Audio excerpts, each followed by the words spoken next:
Donc, merci encore à tous de nous retrouver autour de ce nouveau webinaire en français dans le texte, puisqu'on en avait fait un en anglais avec certains experts d'âme américains au début du mois de mai. Donc, cette fois-ci, je crois qu'il était important aussi de le refaire en français surtout au regard des derniers événements. Entre-temps, on s'est retrouvés, pour certains d'entre vous, avec nous sur le salon All for Content, sur le congrès du CEPIC, sur différents échanges. Et avant de partir en vacances, il était important, je pense, pour nous de vous partager nos dernières recherches et travaux que nous avons menés avec nos clients. Et bien entendu, bonjour Malika. Bonjour. Alors, pour beaucoup d'entre vous, vous nous connaissez déjà. Pour les autres, on va faire un rappel un petit peu de qui est Activo. Malika? Alors, Activo est un cabinet de conseil qui regroupe différentes compétences et beaucoup d'experts dont l'ADN est vraiment l'accompagnement des utilisateurs, la satisfaction des clients et des utilisateurs. Donc, on est vraiment spécialisé sur tout ce qui est plateforme PIM, DAM, CMS en particulier, parce que c'est quelque chose qu'on connaît, qu'on maîtrise et qu'on manie depuis quelques années. Nous travaillons aujourd'hui avec différentes solutions, des clients qui sont un peu basés en France, mais sur des projets qui sont aussi internationaux et puis pas uniquement des clients en France. Voilà. Et donc, notre objectif à nous, c'est vraiment d'accompagner les métiers, les services informatiques et les services digitaux des entreprises pour trouver les meilleures solutions en rapport au retour sur investissement.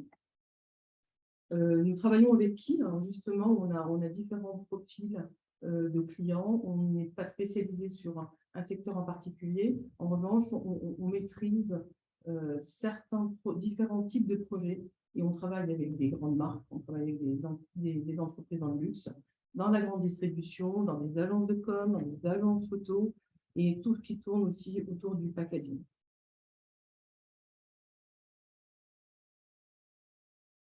Voilà, je pense qu'on Voilà. reprend simplement un peu notre ADN classique. Voilà, donc pour nous, ce qui est très important, c'est qu'on intervient en amont, donc pour accompagner les entreprises à lancer une consultation à partir d'un RFI ou d'un RFP, de sourcer un peu les éditeurs qui peuvent répondre aux problématiques et aux besoins particuliers de ces clients.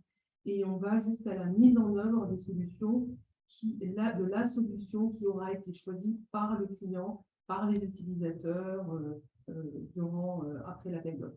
Voilà.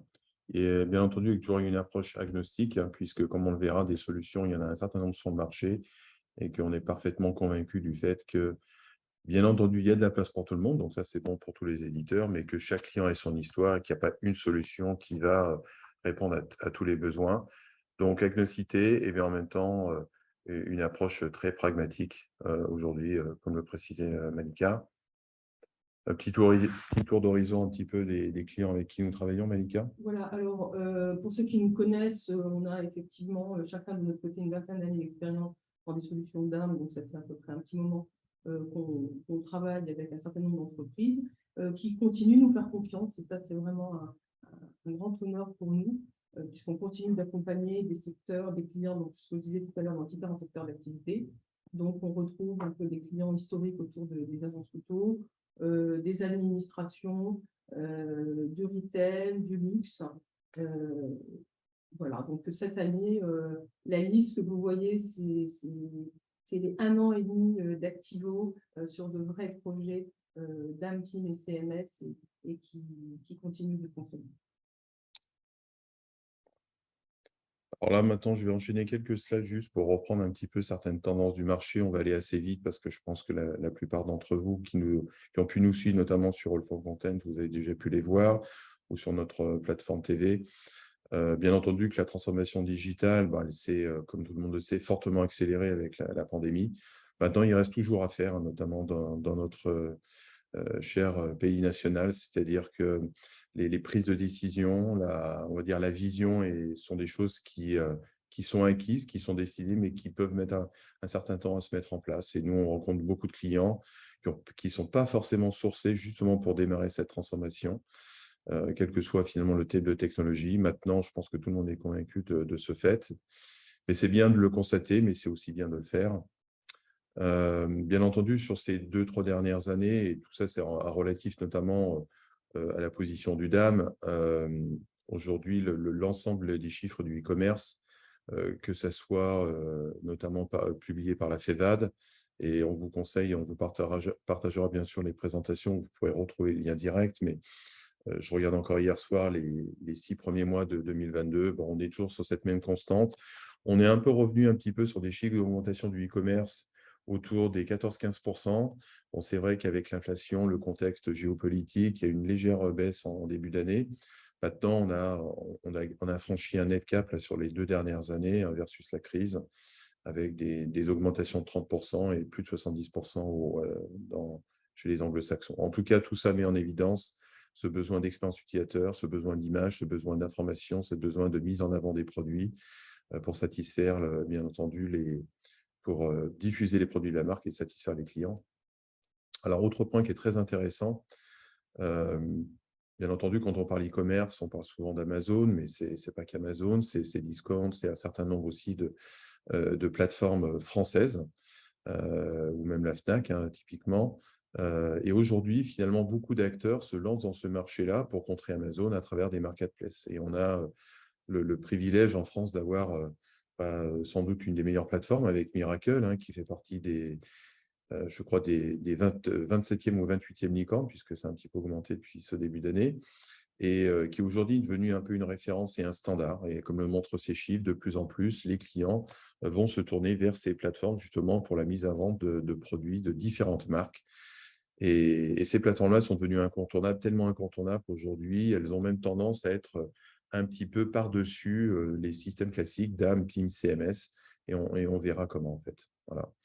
Autre rapport très intéressant qu'on vous conseille, surtout qu'il est très bien illustré, c'est le rapport de Content Square. Là aussi, autre fleuron du digital en France, un Content Square qui est spécialisé en fait dans l'analyse du trafic comportemental des utilisateurs sur les sites web.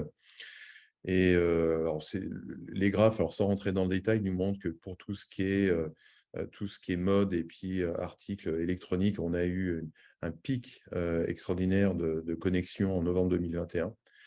Donc là, on était autour de la 4e, 5e vague. On voit qu'en tout cas, ce trafic, il a aussi en perpétuelle augmentation. Mais en même temps, il relève, et ça, c'est très intéressant, puisque Content Square analyse véritablement l'analyse comportementale d'un utilisateur sur une plateforme. Notamment, Content Square est peut-être plus connu, enfin, du côté client, les gens connaissent sans doute plus ce qu'on appelle Hotjar, qui faisait à peu près le même travail. Et depuis un an, Content Square a fait l'acquisition de Hotjar. Et on peut véritablement mesurer, typiquement, au-delà du temps passé sur une page, le comportement de l'utilisateur. Où est-ce qu'il va cliquer en premier? Et ça, c'est important puisque finalement, cette analyse, elle nous remontre une chose, c'est qu'on a un certain nombre de gens finalement qui sont pas forcément, qui n'ont pas une certaine empathie, en tout cas, pour l'expérience telle qu'elle est proposée. Donc, vous voyez qu'il y a encore beaucoup à faire. Et cette analyse et ce rapport, vraiment, on vous le conseille parce qu'il est très intéressant et apporte beaucoup d'informations sur le comportement des utilisateurs sur une interface.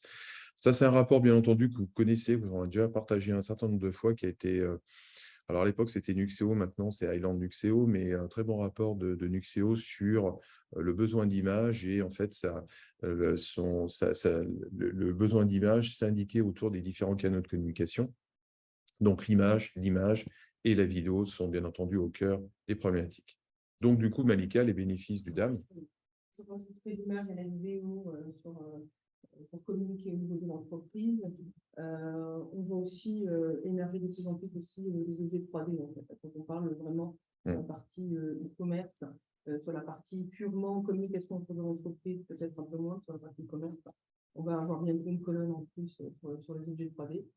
Les bénéfices du DAM, je pense qu'on est tous d'accord après avoir rappelé l'importance de la communication de l'entreprise en utilisant les photos, les vidéos, les objets 3D, pour la communication autour de leurs produits ou autour de leur entreprise. Ça permet essentiellement déjà de développer tout ce qui est notoriété de la marque, tout ce qui est engagement des utilisateurs aussi en ligne et les bonnes pratiques. Alors, dans les bonnes pratiques, moi, j'aime bien rajouter aussi le contrôle qui va de la qualité de la donnée qui arrive vers la plateforme DAM, puisqu'en fait, aujourd'hui, on parle vraiment de vraiment l'unique source de données de l'entreprise et jusqu'à la partie des droits et des usages et la protection en fait de ce que l'on met à disposition. On est sûr de la valeur des fichiers, on est sûr de sa qualité, on doit être sûr de pouvoir l'utiliser à un moment donné. Alors, avant d'aller plus loin, on va faire un petit sondage, voilà, que je vais afficher ici avec 2 petites questions. Bien entendu, c'est des questions qui sont plutôt orientées aux clients qui sont parmi nous. Et puis également une question par rapport finalement, qu'est-ce qui, dans le choix d'une solution, quels sont les éléments que vous regardez le plus entre l'expérience utilisateur, la connexion, c'est-à-dire à l'écosystème de l'entreprise, le fait qu'on soit une solution 100% native cloud, hein, pas forcément un serveur installé dans un data center.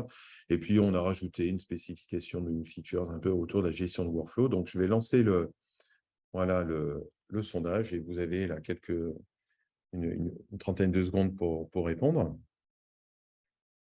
Donc, on voit que vous êtes déjà en partie équipé. Voilà, j'attends encore un petit peu par rapport au nombre.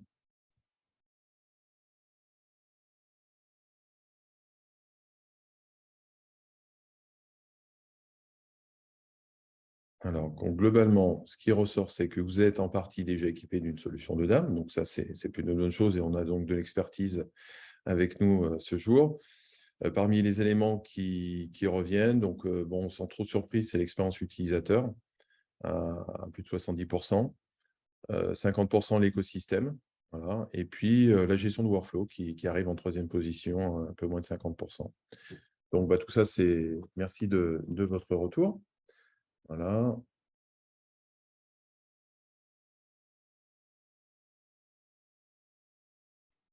Alors, on va pouvoir continuer. Malika? Alors, donc, comme on l'a vu, aujourd'hui, le DAM est vraiment au cœur de la transformation digitale, en fait, des plateformes de transformation digitale de l'entreprise.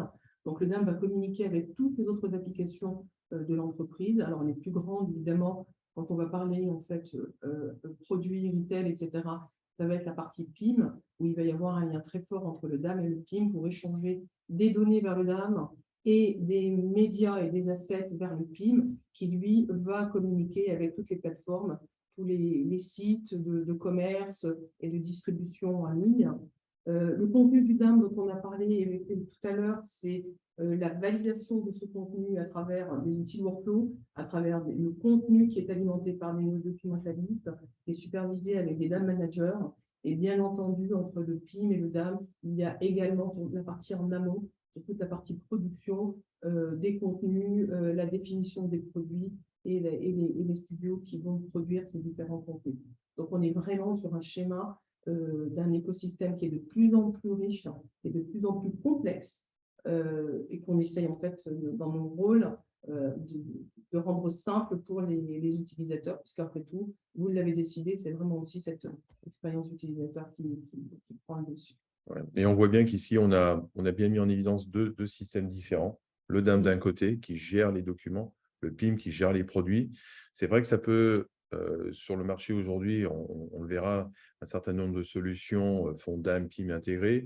Alors, il ne faut pas être non plus trop intégré, c'est-à-dire qu'effectivement, aujourd'hui, certains éditeurs, au fruit d'acquisition, ont intégré deux solutions et via de l'API, ils vont connecter les deux. Donc, on va dire qu'on est dans des bonnes intentions. Là où il faut faire attention, c'est effectivement quand on essaie de faire jouer le rôle de DAM à un PIM ou vice-versa. Donc, au-delà, en tout cas, de ces éléments-là, c'est important pour des questions de performance. Bien entendu, il y a des questions de budget, hein, c'est-à-dire que ça aussi, c'est important et qu'il en faut un petit peu pour tout le monde. Et après, il faut effectivement pouvoir commencer à embrayer le pas. Après, si on est bien accompagné, qu'on gère bien ses assets, une migration possible vers des solutions plus, on va dire, entreprise sera toujours possible. Et le dernier point d'attention, c'est vraiment sur cette notion de syndication qui est extrêmement importante et qui est le vrai rôle du PIM, hein. Vous voyez, par exemple, là, on a DataWorks, qui est une agence qui est connue, qui travaille avec des outils de traduction, que ce soit translation.com, Reason, etc. Ça, ce sont des éléments qui sont de plus en plus importants auprès des marques aujourd'hui.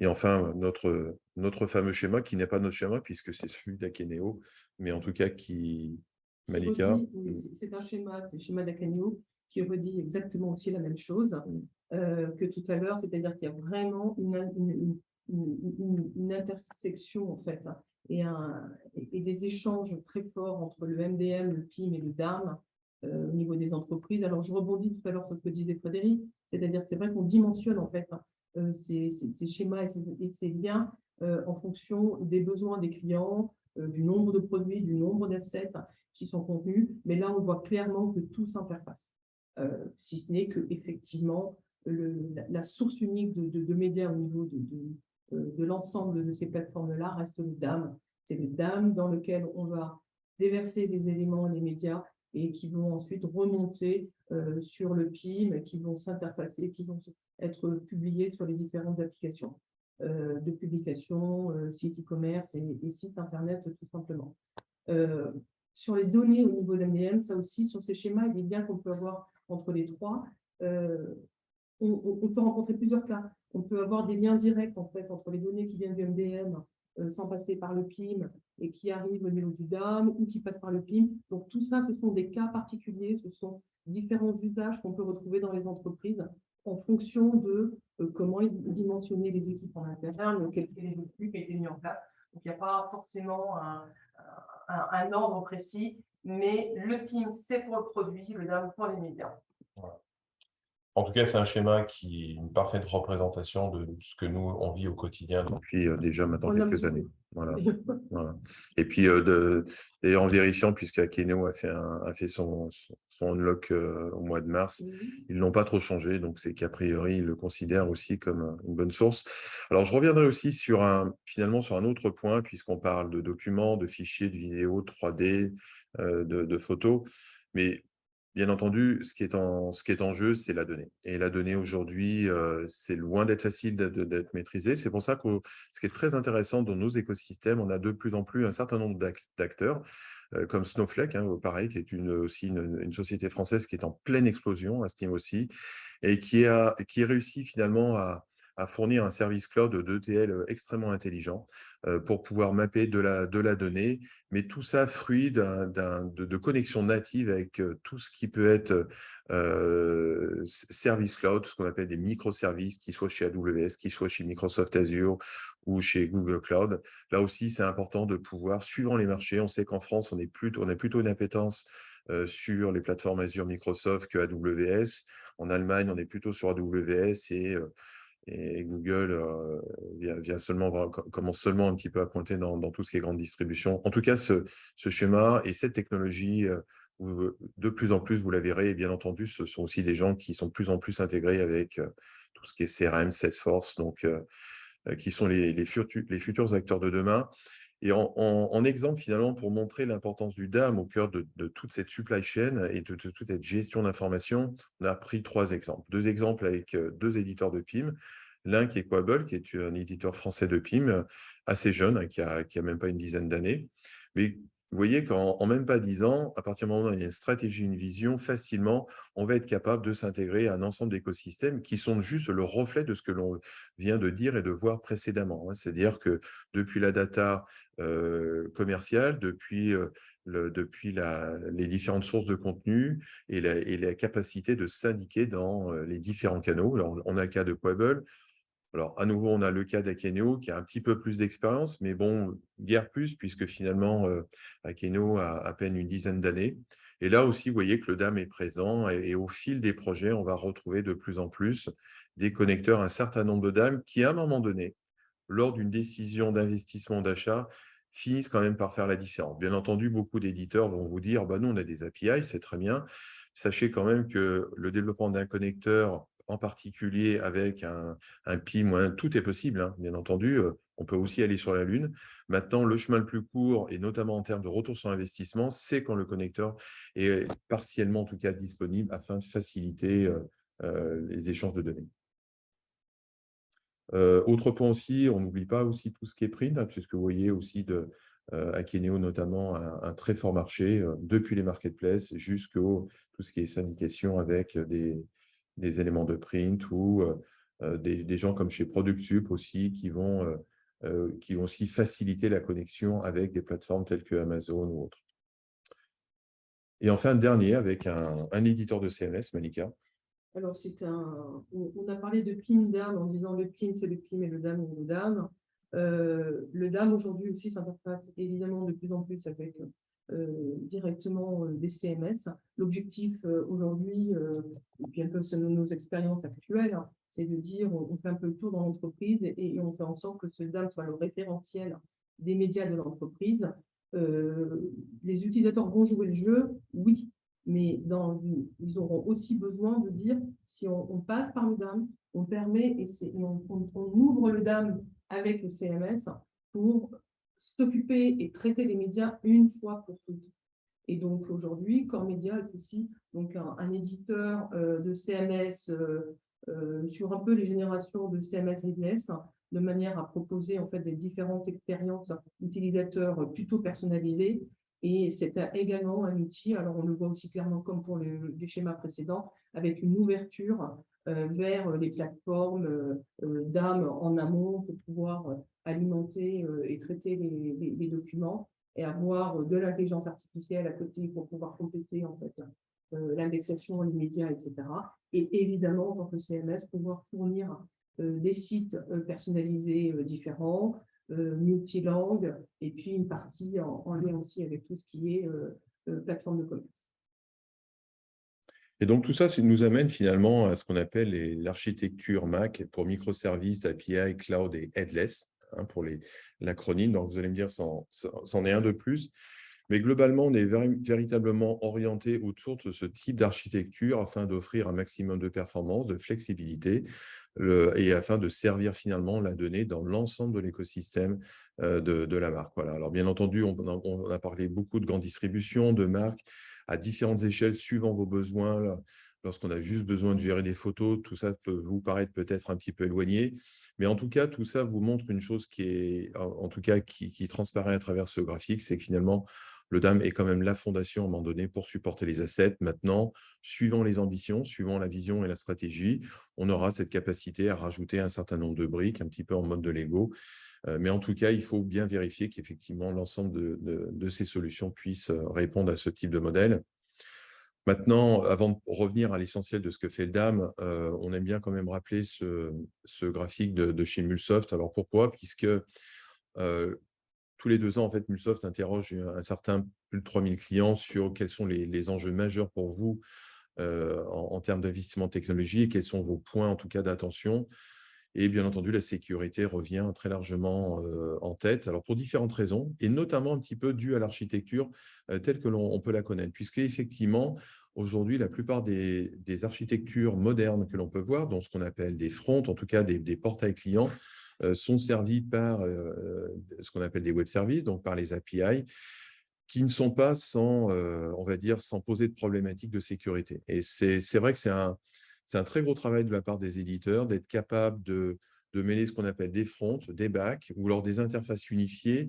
Mais à un moment donné, si on met ces contenus en mode coffre-fort sécurisé dans un cloud, il faut être sûr qu'effectivement, ils soient véritablement sécurisés. Et donc, nous, on voit de plus en plus, et c'est une très bonne intention, en tout cas chez les clients, par eux-mêmes, simplement de faire un certain nombre de pentests. Donc, tous les 6 mois ou une fois par an, en tout cas au moins, on essaye de tester la sécurité à différents niveaux. Voilà, donc ça, c'est important. Très simplement, en restant sur la partie sécurité, c'est qu'on voit qu'effectivement, aujourd'hui, les clients sont en attente voilà, d'être un peu rassurés sur les plateformes et les éditeurs produisent des éléments et des documents, parce qu'on les voit, qui sont quand même très bien faits et qui justement rassurent les clients. Donc, il y a un vrai échange autour de la sécurité qui est tout le temps challengé, évidemment, mais qui grandit et qui rassure. Alors, Malika. Bien. Pour toutes les personnes qui sont ici présentes et qui connaissent un peu le DAM, donc effectivement, depuis tout à l'heure, on parle du DAM. Le DAM, c'est Digital Asset Management, c'est la fameuse boîte qui permet aux entreprises de centraliser les médias. Donc des médias de plus en plus riches pour pouvoir correctement les classer, les indexer avec des équipes, avec un apport extérieur autour de l'intelligence artificielle et pour pouvoir ensuite mettre à disposition ces éléments-là aux utilisateurs internes, aux utilisateurs externes et aux applications tierces qui viennent les utiliser. Donc, ce que je disais, c'est que le DAM, alors, il y a quelques années, le DAM était un peu seul, enfin, moins à toutes ces applications que l'on a vues. Aujourd'hui, évidemment, il est au contraire sollicité par de plus en plus d'applications, de plus en plus d'utilisateurs. Et puis surtout, on revient au tout début de ce que l'on disait, l'entreprise communique et produit des médias, des photos, des vidéos, des objets 3D pour mieux communiquer autour de l'entreprise, de ses collaborateurs et de ses produits. Et ils produisent, il y a des challenges pour proposer de plus en plus des contenus super riches.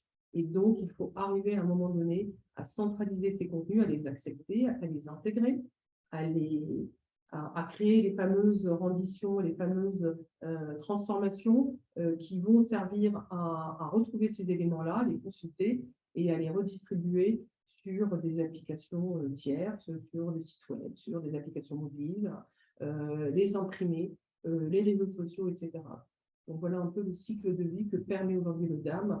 Donc, n'oublions pas les conversions, n'oublions pas les connecteurs, on les a vus, mais n'oublions pas non plus tout ce qui est validation des droits et la notion d'archives et de gestion de cycle de vie.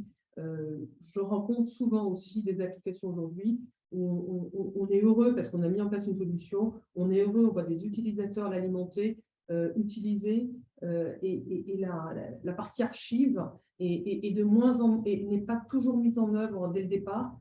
Archive au sens où, à un moment donné, quand on n'a plus les droits, on les cache. Quand le produit n'est plus distribué, n'est plus commercialisé, on n'a plus envie de rendre accessibles ces éléments-là. Donc, cette étape-là, il ne faut pas l'oublier. Si elle n'est pas tout à fait complètement pensée au début, qu'elle soit pensée un peu en cours de route et au début de mise en œuvre. Et si je ne me trompe pas, je crois que ça fera l'objet d'un futur webinaire. Voilà. Au niveau des processus métiers, effectivement, on a évoqué le processus classique du cycle de vie d'un asset. On va retrouver aussi, nous, beaucoup de plus en plus, puisqu'effectivement, on est en contact avec des gens des agences auto, des agences secours, l'aspect créatif. Et comme tout le monde le sait, c'est un rassemblement vers la sortie d'un document InDesign avec toute sa granularité d'images, très haute définition, des formats très variés, très lourds, PSD, EPS, TIFF, sont loin d'être évidents. Donc, de plus en plus, en tout cas, on va trouver des solutions qui vont permettre de gérer soit via des plugins avancés, soit par des systèmes un petit peu on va dire, de disques durs déportés. Hein. Je ne vais pas rentrer dans les termes techniques, mais en tout cas, pour pouvoir être en contact avec le DAM, comme on peut le voir là, par exemple, chez un de nos clients, chez Pichet, ou avec la partie avec le plugin CI Hub connecté, donc alors, dans leur cas avec l'outil Binder, permet d'aller retrouver en fait l'ensemble des filtres du DAM, l'ensemble des métadonnées. On va pouvoir faire des glisser et déposer, ce qu'on appelle le fameux check-in, check-out, donc de la semi-automatisation, donc là aussi avec un plugin assez avancé. Donc, c'est tout le monde de la créativité aujourd'hui qui est autour en tout cas pour lequel le DAM est un véritable enjeu. Pour les agences, on sait que c'est encore quelque chose, quand vous êtes des grandes agences, notamment en France, hein, telles qu'on les connaît, comme les Altavia, les Aristide, les Omnicom, les Publicis, ces agences-là travaillent avec des dizaines, voire des centaines de terras. Donc, à un moment donné, le DAM, c'est bien, mais allez leur dire qu'il faut aller uploader, téléverser. Donc, le plugin, c'est bien, mais il a aussi quelquefois ses limites en termes de… On ne va pas monter un catalogue de 56 pages connecté au DAM comme ça. Donc, c'est toujours un challenge, en tout cas, cette notion de créativité, d'autant plus que Adobe nous fournit des fichiers d'autant plus, après version, d'autant plus lourds et d'autant plus complexes. Voilà, donc c'est loin d'être évident. Donc, c'est pour ça qu'effectivement, le plugin, en tout cas, peut être une solution. Voilà.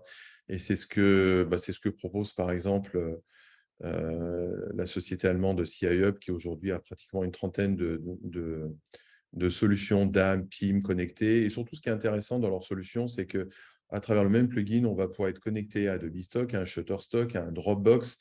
Et finalement, ce qui est intéressant, c'est que le designer, à la fin, il reste dans son logiciel Photoshop ou InDesign. Il ne va plus passer un mail, récupérer un WeTransfer. À travers un même panel, il va pouvoir accéder. En tout cas, on trouve que nous, l'expérience client a bien été matérialisée dans ce plugin. Nous parlions des droits, donc justement.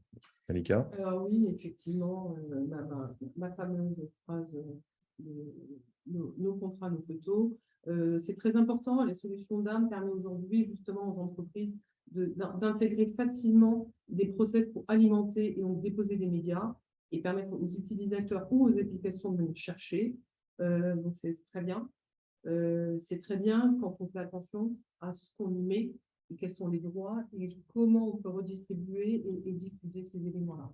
Donc ça, c'est un point qui est important auquel on fait très attention quand on met en place ces plateformes-là.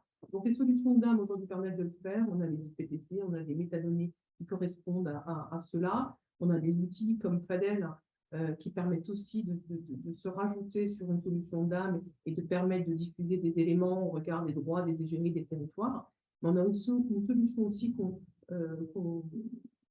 trouve très intéressante qui s'appelle Imatag et qui permet en même temps de suivre, parce qu'on a aujourd'hui des clients qui nous disent c'est très bien, on arrive à suivre nos éléments, on arrive à contrôler l'accès. Par contre, une fois que la personne a pu accéder à ces éléments-là, comment suivre et comment traquer en fait ces éléments sur Internet, par exemple. Donc, on a des solutions qui existent et qu'on sait, nous, diffuser, proposer, intégrer sur les différentes solutions d'âme, puisqu'on partenaire et intégrer sur différentes solutions et qui permettent, d'une part, au niveau d'une marque, de dire j'ai lancé un nouveau produit. Au contraire, le traquer sur Internet va me permettre de voir qui s'intéresse à mon produit et comment en fait il se diffuse. Et d'un autre côté, pour des personnes qui ont plutôt vouloir protéger ces éléments-là, de pouvoir les tracer pour justement arrêter ces diffusions. Voilà, et ce qui est intéressant chez Imatag, c'est qu'on va dire que le simple watermarking est un petit peu dépassé.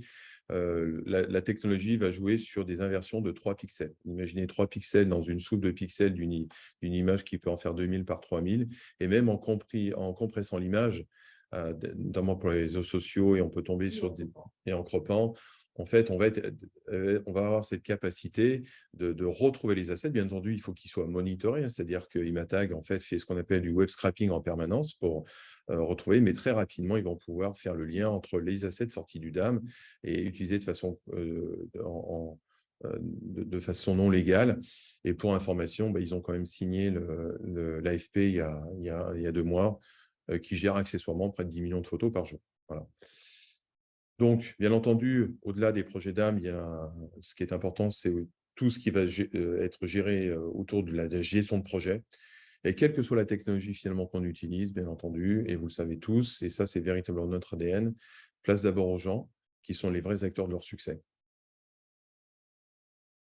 Sur l'ensemble des projets que nous menons, sur la partie transformation digitale, on s'accorde vraiment à apporter une place très importante dès le départ à la conduite du changement et la formation, l'accompagnement des utilisateurs, des newsletters, un côté ludique. Voilà, le DAM, une fois qu'on l'a mis en place, c'est le début. Le DAM, c'est les années qui va continuer de fonctionner grâce au contenu qui sera dans la base et grâce à la formation et la compétence des personnes qui vont le manipuler. Alors, bien entendu, maintenant on arrive sur cette dernière partie de webinaire qui va, je pense, vous intéresser, puisqu'elle va nous amener à la carte qu'on a essayé de construire autour de l'ensemble des solutions du marché, en ayant une approche, là aussi, agnostique, au regard des expériences, des métiers, en tout cas des choix qui sont faits par les clients.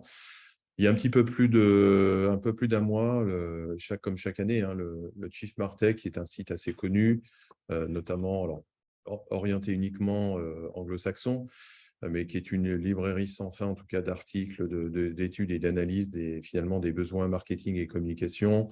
Chaque année, ils livrent leurs cartes et on se retrouve toujours avec d'autant plus de solutions, avec un taux d'acquisition à peu près de 13-15%. Donc, on a quand même toujours cette angoisse à un moment donné quand on achète une solution, est-ce qu'elle sera encore là demain, après-demain? Et je dirais que c'est d'autant plus vrai pour les récents, hein. On va dire un certain nombre de solutions qui ont plus d'une dizaine, de vingtaine d'années. Bon, en principe, ils sont assis sur des fondements ou en tout cas des modèles, des écosystèmes, des économies qui leur permettent de pallier à toute crise. Donc, en tout cas, c'est un véritable challenge. Alors, de façon traditionnelle, mais je dirais, on dirait un petit peu, on va dire de moins en moins en France et en Europe. la référence des Gartner et Forrester. Donc, Gartner et Forrester font un travail remarquable hein, d'études, d'analyse, etc. Bon, maintenant, comme on sait tous, ce n'est pas quelque chose qui est donné en tant que tel. Hein. On rentre dans un spectre qu'on appelle le Magic Quadrant au regard d'un certain nombre de contrats qui peuvent être liés avec les éditeurs. Néanmoins, c'est vrai que ça offre quand même certaines analyses intéressantes et il faut quand même le reconnaître que les très grands groupes, nous qu'on peut voir, systématiquement, avant de commencer une étude de RFI-RFP, demandent un certain nombre de documents chez Gartner Forrester pour effectivement voir un petit peu quels sont les 5 gros. Donc, pour un éditeur, si on veut effectivement dominer le marché, c'est un petit peu compliqué de bypasser cette Gartner ou Forrester, ou enfin, en tout cas, moins l'un des deux. Après, à côté de ça, comme vous le savez, on est aussi partie prenante avec l'Exam Foundation qui s'appelle IT Equity Software, qui est une société gérée par Mark Davy à Londres, basée autour de ce qu'on appelle les 10 core caractéristiques qui permettent de challenger en fait, les solutions de DAM. Et là, dernièrement, en fait, en début d'année, on l'a lancé pour un DAM. On travaille avec eux, on a lancé ce qu'on appelle le DAM Playbook. Le DAM Playbook qui va permettre, en fait, de façon interactive, au travers d'un service. Alors, je vais lancer la vidéo, comme ça, vous pourrez effectivement le voir en live. Donc, c'est une souscription qui est, vous le verrez, qui est assez rudimentaire. Pour tous ceux d'ailleurs qui sont inscrits au webinaire, on pourra vous envoyer une plateforme de test pendant un mois. Donc ça, on vous le fera après le webinaire. Donc on retrouve ces 10 points majeurs qui vont depuis l'upload, l'enrichissement, le partage. Ce sont des démonstrations qui sont loin d'être simples, hein, puisqu'il faut savoir que 50% des éditeurs finissent par échouer. Donc ça permet quand même de remettre un petit peu d'ordre dans tout ça, et parce que le DAM, ce n'est pas simplement afficher des vignettes dans une interface. Voilà. Et autour des nouvelles 10 core avec 22 dimensions, on va par exemple pouvoir comparer le spectre de différentes solutions entre elles. Donc là, on a pris quelques exemples toujours autour de solutions au regard de différentes dimensions. Alors bien entendu, tout ça, ça dépend du cas client, hein, c'est-à-dire que suivant vos besoins, on peut avoir besoin d'une solution qui couvre un périmètre plus ou moins grand. Voilà. Alors, bien entendu, celui qui a la plus grande surface est censé être le meilleur. Maintenant, voilà, tout ça, c'est relatif puisque c'est aussi au regard d'un budget, au regard de vos besoins métiers. En tout cas, c'est une approche qui est intéressante et qui permet finalement de comparer entre des éditeurs au regard de certaines caractéristiques ou de démo-scénarios, puisqu'on a plus de 40 démo-scénarios aujourd'hui, de comparer les solutions de façon très agnostique et finalement même en se passant de consultant. Voilà. Et donc, voilà. Et donc maintenant, on arrive, en fait, on a fruit du travail avec Marc, ses équipes, et puis toutes ces années qui nous ont occupés quand même à sillonner le marché, à gérer des projets clients. Effectivement, quand on essaye de mettre une carte des solutions, la plupart du temps, elles sont anglo-saxonnes, et la plupart du temps, on va se retrouver finalement avec la plupart de solutions américaines ou en tout cas anglo-saxonnes. Bon. Alors, c'est vrai que pour notre paysage français, européen, ils sont rarement dedans, même si en tout cas depuis 2-3 ans, on a essayé de pousser un maximum les solutions françaises pour qu'elles soient identifiées. En tout cas, on a pris le parti de, globalement, les connaissant assez bien toutes, de resituer dans une map finalement la plupart d'entre elles. Alors, bien entendu, elles n'y sont pas toutes. Ce travail, il s'est fait suivant différents axes, en fait. Bien entendu, il y a un axe qui est lié globalement à la stratégie. Et cette stratégie, elle amène à un fait très simple, c'est que ce sont les solutions qui sont le plus vendues. Donc, globalement, plus vous êtes à droite, plus a priori vous êtes un leader sur ce marché-là. Ce qui ne veut pas dire, et on le répète, que ce n'est pas parce qu'une solution n'est pas complètement à côté droit que c'est une mauvaise solution, puisqu'on est toujours, et on le verra sur le deuxième slide, relatif à certains marchés. Si on prend des exemples comme le packaging ou le publishing, la plupart des dames ne seront pas forcément très efficaces. Et on verra qu'on a des acteurs qui, eux, sont leaders spécifiquement sur cette partie-là. Après, il y a une notion aussi de complexité. Alors, complexité en anglais dans le terme, ça ne veut pas dire complexe en termes français, c'est plutôt dans le sens d'une solution qui va demander un certain effort technique, c'est-à-dire qu'on est soit sur des gros éléments d'intégration, soit sur des choses qui peuvent être assez complexes et qui demandent un petit peu un petit peu de background technique. Alors ça peut être fait par un intégrateur, hein, ce n'est pas non plus un souci, mais il est important aussi pour nous quand même de le positionner, ou alors des solutions sur lesquelles vous n'avez pas forcément la main. C'est-à-dire que vous achetez un service et puis si vous voulez changer par exemple des métadonnées ou autres, ou des transformations, bah, ça passera par du service. Donc voilà, donc en tout cas, on a essayé de positionner ceux qui, à nos yeux, sont en tout cas, on va dire, les plus en avant.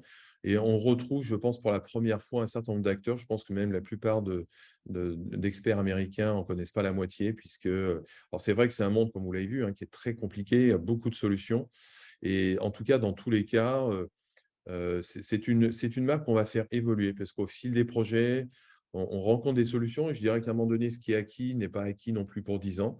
Donc, c'est là aussi, c'est important de faire évoluer les solutions. Il y a une notion, bien entendu, aussi de prix, hein, qui fait qu'à un moment donné, bah, c'est notamment dans notre marché français, on n'achète pas un DAM à 1 million de dollars, hein, en résumé, pour être assez direct. Mais voilà, en tout cas, avec des nouveaux noms aussi qu'on a placés, certains éditeurs qui ne sont pas forcément connus de tous, mais en tout cas qui ont aussi leur particularité. Peut-être que Malika, tu veux rajouter quelque chose? Moi, je complète en disant qu'en fait, quand on dit ah, c'est quoi la solution d'âme, il n'y a pas une solution d'âme, il y a des solutions d'âme. Comme disait Frédéric, en fait, ça correspond à des besoins. Le noyau est là sur l'ensemble des solutions. Ensuite, il y a des spécificités qui peuvent évoluer en fonction des projets sur lesquels l'éditeur s'est un peu plus positionné. Donc, les critères pour choisir une solution d'âme sont il y a la partie logicielle, il y a la partie support, il y a la partie hosting, il y a la partie prix, il y a la partie localisation, il y a la partie équipe, parce que ça aussi, c'est tout ça qui aujourd'hui est interrogé par les entreprises. Et donc voilà, l'objectif, c'était vraiment de faire figurer des noms, de faire découvrir des noms. Moi, j'ai des clients qui me disent, ah, mais ça, on ne connaissait pas. Ben, effectivement, c'est des solutions qui méritent d'être étudiées, qui méritent d'être consultées, etc. Donc, l'objectif, c'est vraiment de faire évoluer tout ça. Et puis, c'est vrai que le plaisir qu'on a, c'est de voir des noms des éditeurs français. On ne va pas faire nos chauvins, mais voilà, on est assez fiers des solutions qui existent aujourd'hui sur le marché français et qui existent et qui sont produites par des entreprises françaises Voilà, dans tous les et cas, européennes. voilà, dans tous les cas, c'est vraiment basé sur en tout cas, sur des choses concrètes, hein, au gré des TENCOR pour la plupart d'entre eux.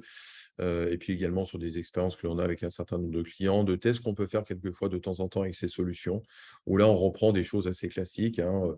Allez, je pourrais vous en citer une. Je prends une image avec de l'IPTC dedans, je vais la téléverser dans Modam et je vérifie si je récupère, sans paramètres particuliers, mes photos au gré de cette recherche. Donc, juste avec ce test-là, bah, vous verrez que vous en enlevez rapidement quelques-uns. Moi, je compléterai avec, je prends une vidéo, je charge une vidéo sur ma plateforme d'âme. Est-ce que je peux indexer les séquences? Est-ce que les TCI, je les retrouve? Est-ce que je peux générer un storyboard en automatique, etc. Alors évidemment, ça dépendra des besoins des utilisateurs et des types de solutions qui ont cette spécificité et cette orientation.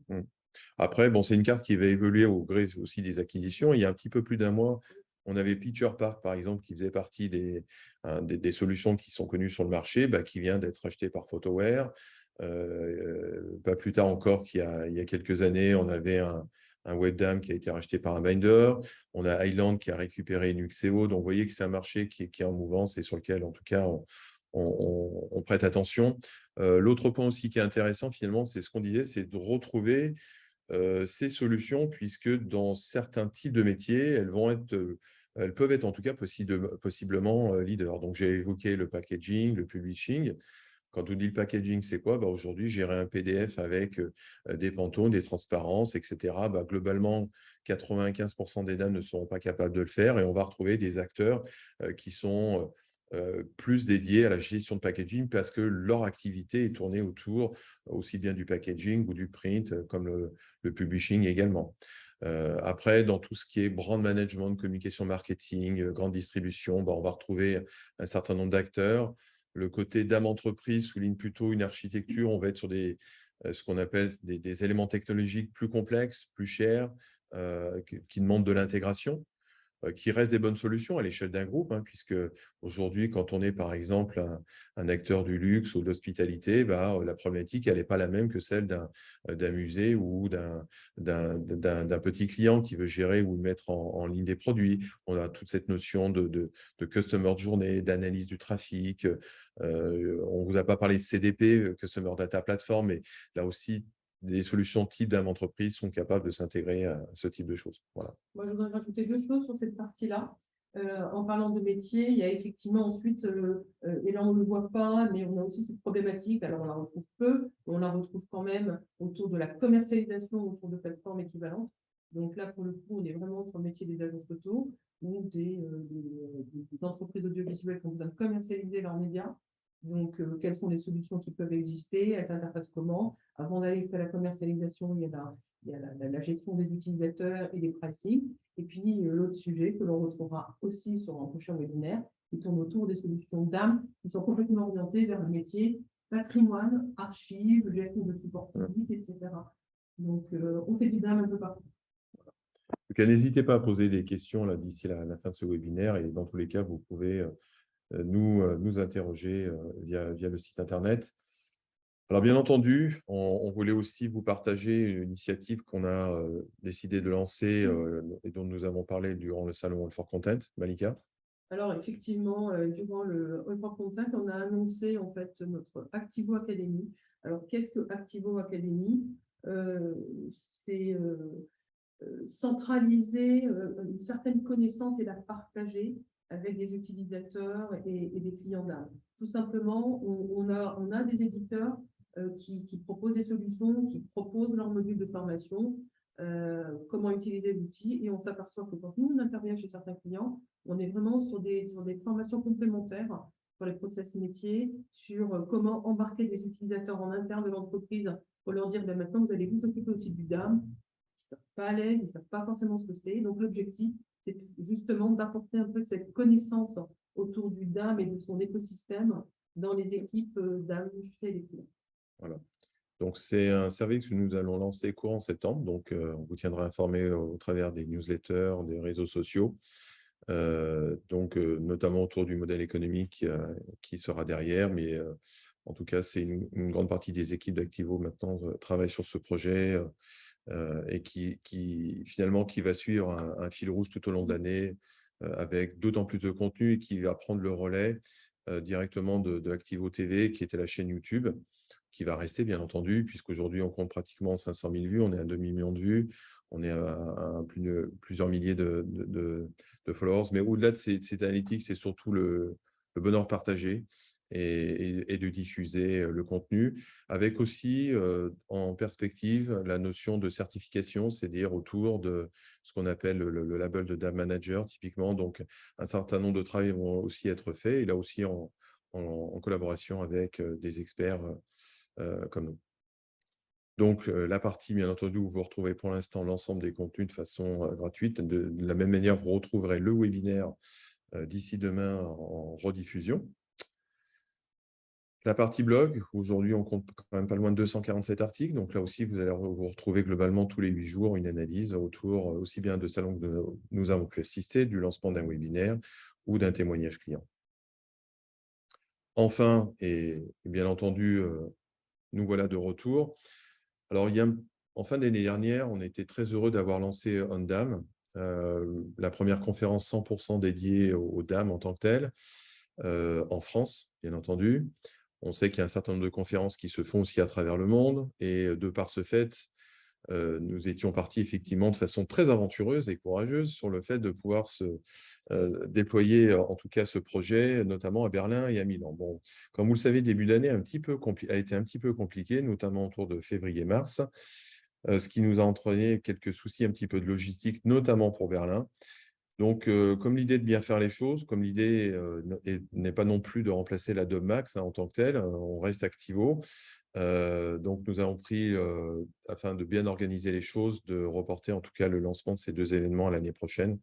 Donc, on vous en dira plus, bien entendu, à Paris en fin d'année. Bien entendu, OnDam Paris sera plus grand, avec une approche encore différente, plus de contenu, plus de partage. On était très fiers aussi de recevoir pratiquement 17 éditeurs. De mémoire, en tout cas, nous n'avions pas connu ça, en tout cas, globalement, depuis que le DAM est lancé sur le marché français. Donc, très, très intéressant de voir finalement même entre éditeurs de pouvoir discuter, parce que je pense qu'au profil d'expérience client, c'est toujours un plus. Donc là, on sera sur 2 jours complets. Le mardi 29, donc il y a une petite erreur d'ailleurs sur ce slide, et le mercredi 30. Donc novembre, donc toujours à la Maison d'Alsace, mais avec aussi un concept revu, afin qu'on ait plus de place, plus d'échanges, qui est côté éditeur, la capacité de pouvoir effectivement aussi montrer les produits. Je crois que c'est important aussi, hein, contrairement à d'autres conférences. L'idée, c'est que vraiment vous puissiez toucher du doigt à travers des démonstrations, et on va orchestrer ça de façon très dynamique, encore plus dynamique que l'année dernière, avec des pitchs, des démonstrations. Enfin voilà, on va vraiment être centré autour du cœur de l'expérience client, et que vous puissiez vraiment toucher du doigt. Donc, save the date, mardi 29 et mercredi 30 novembre, à Maison d'Alsace, pendant 2 jours d'immersion dans le monde du DAM. Alors, vous voyez, pour montrer qu'on est bien en direct, voilà, nous corrigeons en live, donc mardi 29 et mercredi 30. Et bien entendu, le site DAM Paris 2022 est déjà ouvert. Il va s'agrémenter de pas mal de contenus. Vous pouvez déjà vous préinscrire. Et bien entendu, chose qui est aussi très différente de la plupart des conférences, c'est gratuit, donc, et le tout dans un cadre qu'on espère prestigieux pour vous. Voilà. Diffusé en ligne pour ceux qui ne sont pas… Voilà, et on aura une diffusion qui sera encore plus avancée que l'année dernière, avec une virtualisation, avec un système qui permet d'avoir des mini-salles. Donc là aussi, pour les éditeurs, la capacité de pouvoir avoir plusieurs différents membres d'une équipe à distance ou sur place pour pouvoir gérer des démonstrations, etc. Voilà. Donc, nous en avons terminé. Presque l'heure est terminée. Est-ce que vous auriez éventuellement des questions? N'hésitez pas en tout cas à nous les poser. Et dans tous les cas, vous savez où nous joindre, hein, je pense, aussi bien sur les réseaux LinkedIn, le site web et nos adresses email. Nous sommes à votre disposition. Voilà. Alors, soit on a été exceptionnel, soit on en a trop dit. Dans tous les cas, un très grand merci à vous tous de rester fidèles, de nous suivre. Et puis, Malika, je te laisse le mot de la fin. Merci pour votre temps. Merci pour votre écoute. Et recevez bientôt le support de ce webinaire. Et puis, on se retrouve un webinaire, une newsletter, ou tout simplement, venez nous voir à la Maison d'Alsace, parce qu'en fait, on y est les débuts de semaine aussi. Merci. Bon après-midi. Bonne fin de journée. Au revoir.